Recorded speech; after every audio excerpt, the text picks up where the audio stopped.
સૌને નમસ્કાર દોસ્તો. આપણે અગાઉના વિડીયોમાં પ્રશ્નની અધ્યયન નિષ્પત્તિને ચકાસવાની ક્ષમતા, કઈ અધ્યયન નિષ્પત્તિને જસ્ટિફાઈ કરે છે તેની નોંધ અને તેના આધારે આપવાનો થતો રેન્ક અને આ જે રેન્ક એટલે કે રેટ કરીએ છીએ તે એ રેટિંગ કયા કારણોથી વિશ્લેષણાત્મક રીતે રજૂ કરવાની બાબતને આપણે શીખ્યા છીએ. આજે આપણે ધોરણ 8 ગણિતમાં આવા કેટલાક પ્રશ્નોની લાક્ષણિકતાઓને ચકાસવાનો પ્રયાસ કરીશું. તમારી સામે આ માટે હું કેટલાક પ્રશ્નો રજૂ કરું છું. પહેલો પ્રશ્ન છે, જો P બરાબર મુદ્દલ, R બરાબર વ્યાજનો દર, T બરાબર સમય અને I બરાબર સાદું વ્યાજ હોય તો નીચેના પૈકી કયું સાચું છે? એ પસંદગીના 4 વિકલ્પો સામે મૂકેલા છે. ક્રમશઃ હું બીજો પ્રશ્ન પણ તમારી સામે રજૂ કરું છું. એક કાર 2 કલાકમાં 60 કિલોમીટર અંતર કાપે છે તો કારની ઝડપ કેટલી થાય? બિલકુલ જીવાતા જીવનવાળો આ પ્રશ્ન છે. ત્રીજો પ્રશ્ન છે, આપેલ સંખ્યા રેખાને જુઓ અને સંખ્યા રેખાના આધારે નીચે આપેલ વિકલ્પોમાંથી સૌથી વધુ મૂલ્ય કિંમત ધરાવતો વિકલ્પ કયો છે તે શોધવાનો છે. આપ સૌએ આ ત્રણેય પ્રશ્નોને એક વખત અવલોકનમાં લીધા છે. હું ક્રમશઃ ફરીથી એક વખત આ પ્રશ્નોને રજૂ કરીશ અને એની પ્રશ્નની કઈ લાક્ષણિકતાઓને કારણે આપણે કયો રેન્ક આપી શકીએ, કયો રેટ આપી શકીએ એ બરાબર સમજીશું. તો પહેલા પ્રશ્નમાં બિલકુલ રાશિઓની તુલનામાં ખાસ કરીને સાદું વ્યાજ શોધવાના દાખલા માટેના સંદર્ભમાં પ્રશ્ન રજૂ કરાયેલો છે.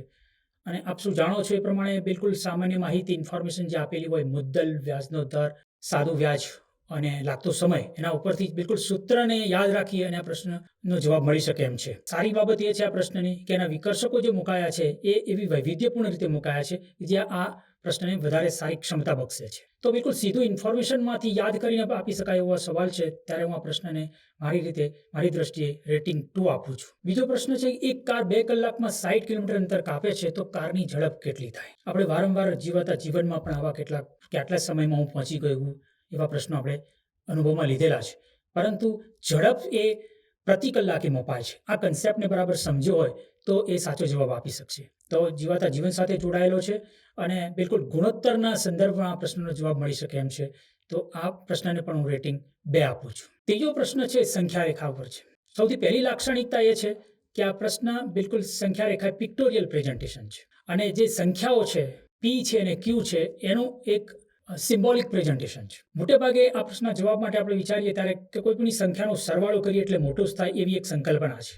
પરંતુ એ સંકલ્પના એ બરાબર નથી અને આ જસ્ટિફાઈ કરે છે કે ભાઈ સંખ્યાઓ કેવી છે, ધન છે કે ઋણ છે. એટલે સંખ્યા રેખાની બરાબર સંકલ્પનાને સમજ્યો હોય તો જ બાળક આ પ્રશ્નનો જવાબ સારી રીતે આપી શકે. અને પછીના 4 ઓપરેશન જે છે કે બંનેનો સરવાળો કરવામાં આવે, બંનેની બાદબાકી કરવામાં આવે, બંનેનો ગુણાકાર કરવામાં આવે અને બંનેનો ભાગાકાર કરવામાં આવે તો કેવા પરિવર્તન આવે? તો મૂળભૂત ઉદ્દેશ્ય એ છે કે અધ્યયન નિષ્પત્તિ આપીએ છીએ કે જો સંખ્યાઓ ધન કે ઋણ કેવી હોય તો એમના ગુણનફળની શું પરિણામ મળી શકે એ બરાબર અધ્યયન નિષ્પત્તિને ચકાસતો આ પ્રશ્ન છે અને બિલકુલ સુંદર રજૂઆત છે. બરાબર આપણને પણ એક વખત વિચાર કરતા કરી મૂકે એવો સવાલ છે. એટલે આ પ્રશ્નની આવી બધી લાક્ષણિકતાને કારણે હું આ પ્રશ્નની રેન્ક આપું છું 4. તો આપણે જોયું કે પ્રશ્નની અધ્યયન નિષ્પત્તિને કેટલા અંશે સંતોષે છે, જીવાતા જીવન સાથે કેવી રીતે જોડાયેલો છે, એની રજૂઆત કેવી રીતે કરવામાં આવેલી છે અને વિકર્ષકોની લાક્ષણિકતાને આધારે અને આવી બીજી પણ કેટલીક લાક્ષણિકતાઓ છે જેના આધારે તમે પ્રશ્નને રેટિંગ આપી શકો છો.